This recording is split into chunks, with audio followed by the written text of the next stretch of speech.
Welcome to Looking Within, a podcast to help you quiet your mind, settle your body, and see God's presence in your everyday life.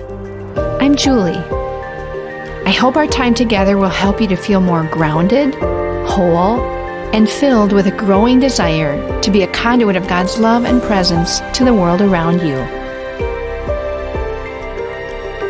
Now, let's begin.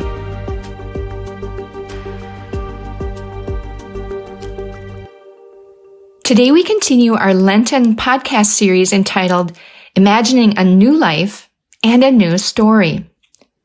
In our first 2 weeks together, we've considered Jesus' two core practices of silence and solitude and of beginner's mind.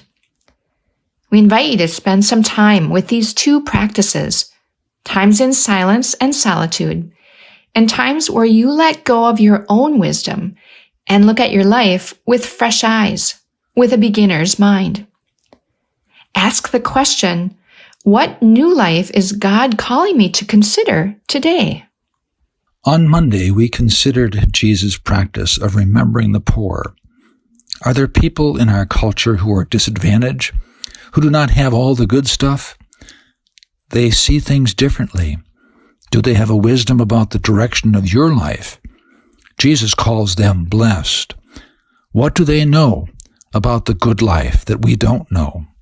On Monday, we told the story of Helen Keller, whose life was clearly disadvantaged due to an inability to hear or see or speak clearly. Yet, she learned to speak with such elegance and wisdom. She had much to teach us about happiness. Remember the poor. They have wisdom that you need to hear. Jesus' practice of remembering the poor is so fundamental for him that we might miss it because it is everywhere we look in his life. He was born into poverty in that stable of Bethlehem. He died in poverty on the cross, naked, surrounded by outcasts. He hung out with tax collectors and harlots to the chagrin of the religious leaders of his day. And when asked about greatness, he brought a child to his side and said, "This one is the greatest in the kingdom of God." So what is it about being poor that gives us a unique wisdom about life? Jesus once said, "It is easier for a camel to pass through the eye of a needle than for a rich man to enter the kingdom of God." Jesus may not have intended us to think of a sewing needle, or maybe he did.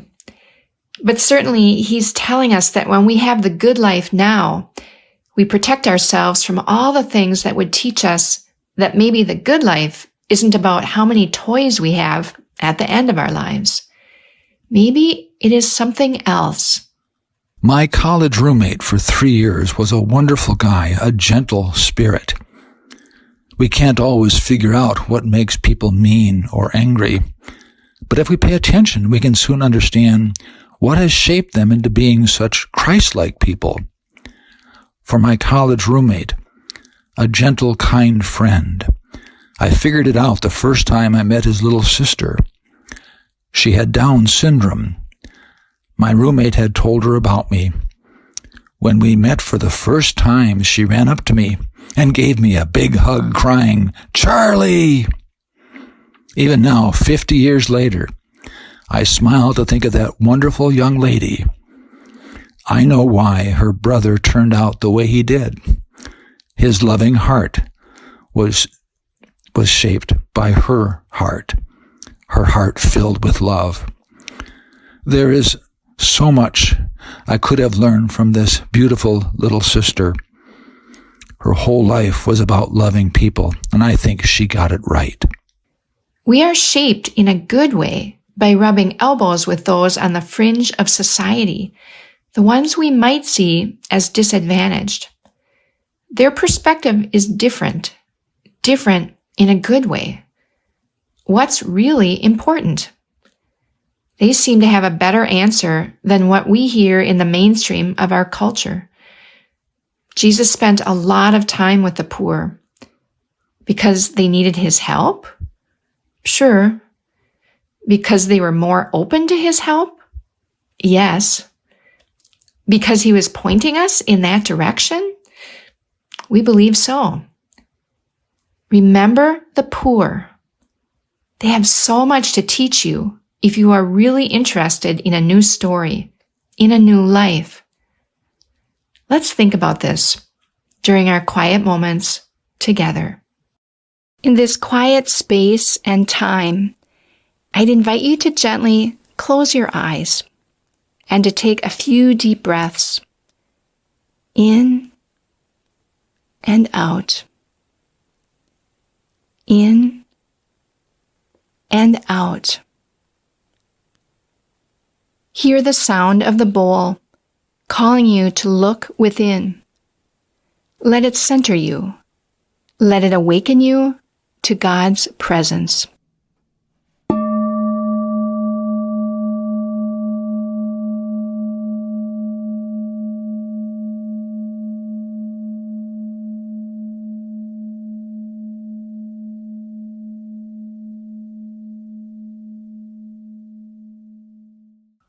Think of people in your world, or people who could be in your world, the disadvantaged.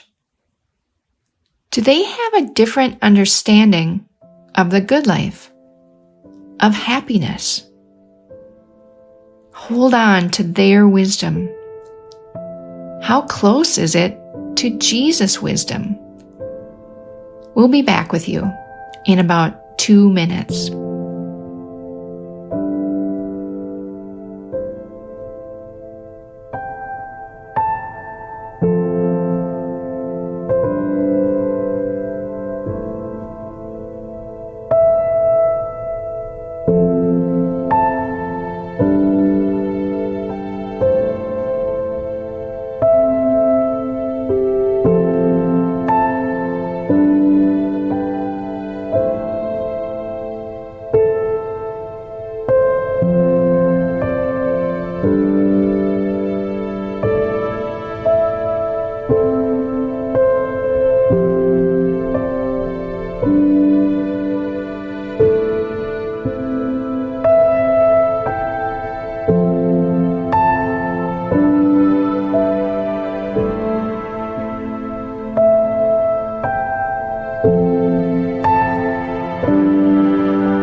Take one more minute to name this wisdom of the poor, the dying, the marginalized.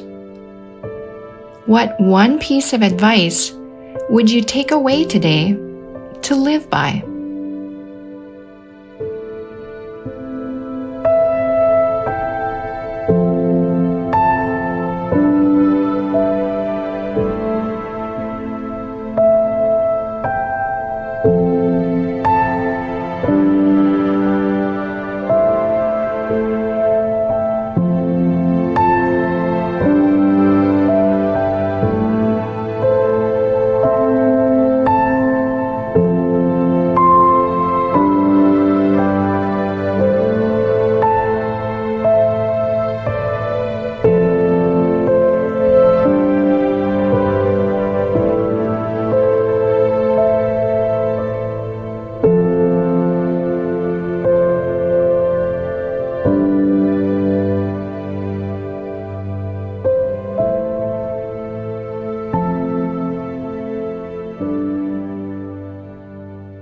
I'd invite you now to take a few deep breaths in and out.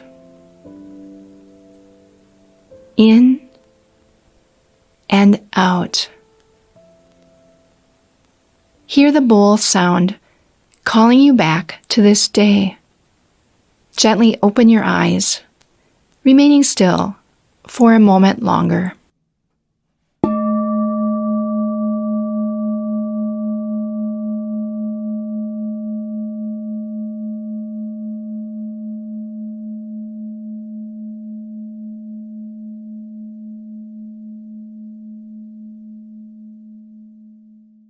A new life, a new story. Wouldn't that be wonderful? But each day, as Jesus calls us to follow him, that's exactly what Jesus is offering us. Take some time in silence and solitude. Bring a beginner's mind and listen to what God is saying about the life you are being invited to enter. And if you can't quite hear that soft whisper of God, then look to the angels all about you, the ones Jesus calls blessed. Today we send you out with eyes to see the disadvantaged differently. We may need their help more than they need ours. What message do they have about what really matters in life?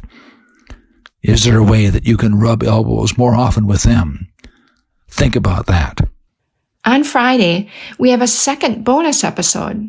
We'll lead you in a guided meditation. There, resting your mind and your heart, you can open up to wisdom from the most unlikely places, the disadvantaged, remembering how Jesus came to us not from the center of power and authority, but from the fringes of society, from the place of weakness.